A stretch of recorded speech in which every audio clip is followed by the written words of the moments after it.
Number 9. The water fuel cell. In 1985, Stanley Meyer created a technical design of a perpetual motion machine he called the water fuel cell. He claimed that an automobile retrofitted with the device could use water as fuel instead of gasoline. The fuel cell split water into its component elements, hydrogen and oxygen. The hydrogen gas was then burned to generate energy, a process that reconstituted the water molecules. According to Stanley, the device required less energy to perform electrolysis than the minimum energy requirement predicted or measured by conventional science. In a news report on an Ohio TV station, Stanley demonstrated a dune buggy he claimed was powered by his device. He estimated that only 83 liters of water were required to travel from Los Angeles to New York.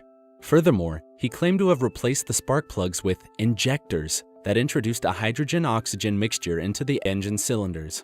According to Stanley, he declined $1 billion offer from an oil company to basically shelf his idea. He had patents on his invention and was ready for production. However, in 1996, he was sued by 2 investors who he had sold dealerships. His device was examined by 3 experts in court who found that there was nothing revolutionary about the cell at all, and that it was simply using conventional electrolysis. The court found Stanley had committed gross and egregious fraud and ordered him to repay the 2 investors. Later in March 1998, Stanley mysteriously passed away from poisoning after dining at a local restaurant. A week later, his house was burglarized and all of his experimental equipment was missing. Today, his patents have expired. His inventions are now in the public domain, available for all to use without restriction or royalty payment. Despite this, no engine or vehicle manufacturer has incorporated Stanley's work. Number 8. The Cloudbuster. This device was designed in 1953 by an Austrian psychoanalyst named Wilhelm Reich. He proposed that the device could produce rain by manipulating what he called orgone energy, or universal life force present in the atmosphere. The device consists of an array of parallel hollow metal tubes which are connected at the rear to a series of flexible metal hoses, and the open end of these hoses are placed in water. He claimed that pointing this device at a cloud would eventually cause the cloud to disperse, and that pointing it at an empty patch of sky would eventually cause a new cloud to form. He further claimed that it could also draw in clouds from great distances away. Later that year, he put the device to a test when blueberry farmers in Maine offered to pay him if he could end a drought that threatened the crop. The Weather Bureau had reportedly forecast no rain for several days when he began the experiment. He, along with 3 assistants, set up the device off the shore of Grand Lake, near Bangor Hydroelectric Dam. He operated the device for just over an hour, and according to a source in Ellsworth, the climate began changing later in the night, and then the following morning, it started raining. Witnesses stated that the clouds were very eerie, and the rain continued throughout the day. However, scientists remained skeptic about this and claimed that it was purely coincidence. In the late 1950s, Wilhelm switched his attention to UFOs, which he believed were spraying radiation in an attempt to destroy Earth. He claimed to see hostile alien spaceships hovering menacingly close to his laboratory. He and his son traveled in the deserted area of Arizona and used the device as space guns, aiming them at the sky in an attempt to drain energy. By this time, he had attracted the authorities in the area and was arrested. He received a 2-year prison sentence, and the psychiatrist at the federal prison reported that he was experiencing delusion. 8 months later, he passed away in his cell after suffering from a heart attack. The court then ordered to burn the blueprint of his device and all of his publications. Number 7. Starlight. This material was invented over 30 years ago by former hairdresser named Maurice Ward. He claimed that the material can withstand and insulate from extreme heat. He never revealed the exact components of the material, but he stated that it contains a complex polymer of 21 ingredients that can come as a liquid, paste, or solid molded into any form. Maurice never went to a university, nor had any formal scientific training. He'd once worked for a chemical company, but only as a forklift truck driver. And for the majority of his life, he'd made a living as a hairdresser in a quiet Yorkshire town. He made the discovery purely by accident, after experimenting chemicals in his workshop to develop new hair dyes. His invention attracted a lot of attention during the 90s after it made an appearance on the BBC's Tomorrow's World program. An egg was coated with starlight and then blasted with a blowtorch at 2,500 degrees Celsius. After several minutes, the surface of the egg was barely lukewarm, and the egg was totally uncooked inside. Maurice also allowed various organizations, such as the Atomic Weapons Establishment and ICI, to conduct tests on samples, but he did not permit them to retain samples for fear of reverse engineering. In lab tests, it has withstood the heat from a nuclear flash and endured temperatures 3 times hotter than the melting point of diamonds. He was bombarded with offers from companies wanting to buy Starlight, but he became more and more reluctant to let the recipe go. He refused to sell it to Boeing for less than a multi-million-dollar sum, and refused to get it patented in fear of someone stealing the recipe. Sadly, in 2011, Maurice passed away at the age of 78 without ever commercializing or patenting his revolutionary material. He once mentioned in an interview that his close family knows the fabrication process, but after his death, neither his wife nor any of his 4 daughters has produced any sample to demonstrate that they know the process. Number 6. Rife devices.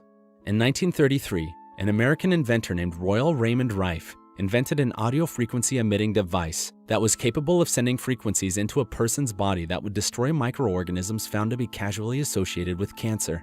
Rife's work was totally unlike any other work done in pursuit of a cure for cancer. He invented a microscope that was 8 times more powerful than those used by his contemporaries.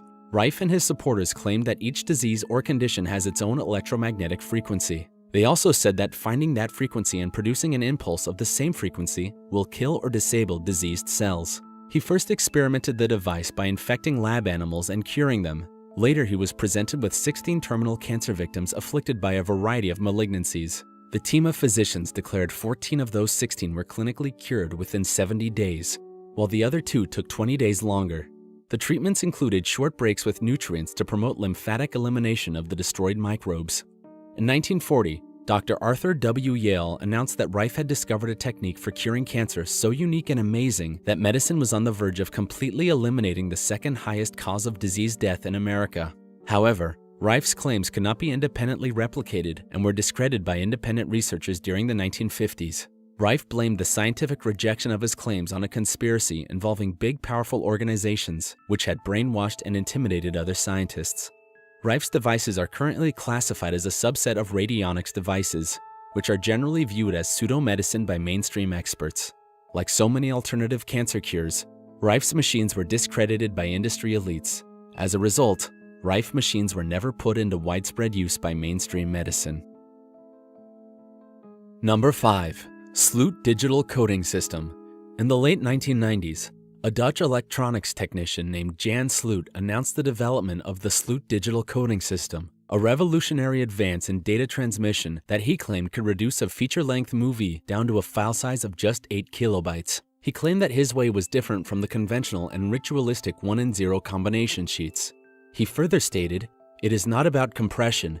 Everyone is mistaken about that. The principle can be compared with the concept as Adobe PostScript, where sender and receiver know what kind of data recipes can be transferred, without the data itself actually being sent." He later demonstrated his invention to a number of Philips executives, where he used an old PC and played 16 movies simultaneously from a 64 kilobyte chip at a high speed without reading from a hard drive. Strangely, after getting a bunch of investors, Jan experienced a heart attack a day before he could patent his invention, and his device was never recovered. Although it had attracted the interest of all the top investors of the industry, none was ever revealed the secret behind its functionality. Number 4. Ogle's carburetor. In the 1970s, a man named Tom Ogle developed a new type of carburetor that pressurized gasoline into a vapor and injected it into the firing chambers. He claimed that the modified carburetors can drastically increase fuel economy and allow cars to reach up to 100 miles per gallon. He demonstrated his device to the press on April 1977. He drove his 1970 Ford Galaxy 200 miles from El Paso to Deming on a measure of 2 gallons of gasoline. His car was under observation at all times, yet the vehicle went the distance without stopping for fuel and averaged 100 miles per gallon at 55 miles per hour. When inspectors checked for a hidden fuel tank, none were found, and there was no sign of fraud. Not only does his device promise more miles per gallon, but he claimed that it will clean the environment while causing its owner fewer repair headaches. He believed his system is the answer to the world's pollution problems and has demonstrated virtually zero pollutant emissions coming from his engine exhaust. He reportedly first got his idea for the carburetor when he accidentally poked a hole in the gas tank of his lawnmower. He claimed he ran a hose from the top of the tank directly into the carburetor, and the engine kept running for 96 hours. Tom used the same concept on an automobile, gathering fumes from the gas tank and piping them to the engine. He was approached by C.F. Ramsey, an international financier who wanted to buy his patent and marketing rights to the device. He signed a preliminary agreement with him the very next day and was offered $25 million.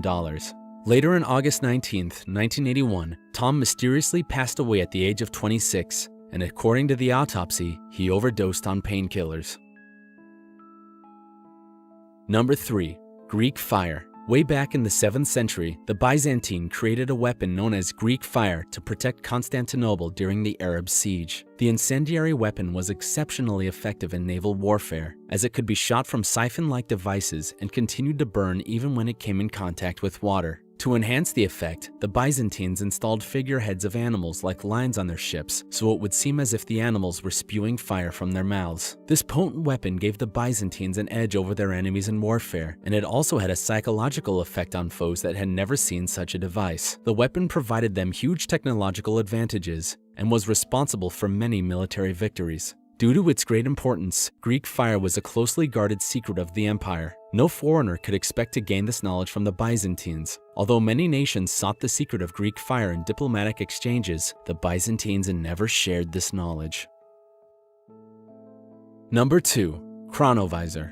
In the 1960s, Father Pellegrino Maria Ernetti, an Italian priest, claimed to have invented a time machine of what he called chronovisor, which allowed him to see in the future and past. He described that the device looked a bit like a television. However, instead of receiving broadcasts from local transmission stations, the chronovisor could tune into the past to allow the viewer to see and hear events that had occurred years or even centuries earlier. He claimed that the machine worked by detecting all the sights and sounds that humanity had made that still floated through space. The device supposedly enabled viewers to watch any event in human history by tuning into the remnant vibrations that are caused by every action. Even though he lacked hard evidence for these claims, he said that he had witnessed, among other major historical events, such as the founding of Rome in 53 BC. On his deathbed in 1994, he said that he attended a meeting of all the people involved in the chronovisor at the Vatican, during which the only existing machine was destroyed. He stated that, in the wrong hands, it could create the most fearsome dictatorship the world has ever seen. Unsurprisingly, conspiracy theorists say that the chronovisor is still being used today and is located somewhere in the Vatican, hidden in one of the many chambers. However, others believe that this was just a complete hoax. Number 1. Project XA. In the 1960s, the Liggett and Myers Tobacco Company created a product called the XA. It was a cigarette in which most of the stick's carcinogens had been eliminated. The product was also known as the palladium cigarette, which incorporated palladium nitrate into tobacco and made combustion of the tobacco more thorough and complete, resulting in smoke containing less harmful byproducts. Despite the company's initial support, executives withdrew their backing for the project, and the palladium cigarette never got to the production stage. The company's lawyers had advised that launching a safer product would lead to endless lawsuits from the public for the less safe products that Liggett sold. After 25 years of research and development, the project was abandoned, and more than 2 decades, the public had no better knowledge of a safer product despite the work that was done. What's even worse was that they continued to sell cancer-causing cigarettes, even though they were fully aware of the health risks associated with what they sold. Another reason the palladium cigarette never made it to the shelves was because Liggett didn't want to break ranks with other tobacco giants like Philip Morris. Although the company knew that the product would be commercially viable and marketable, they were more worried about the potential retaliation from other tobacco companies in the industry. In the end, after spending an estimated $10 million on the project, Liggett buried all traces of it in the sand.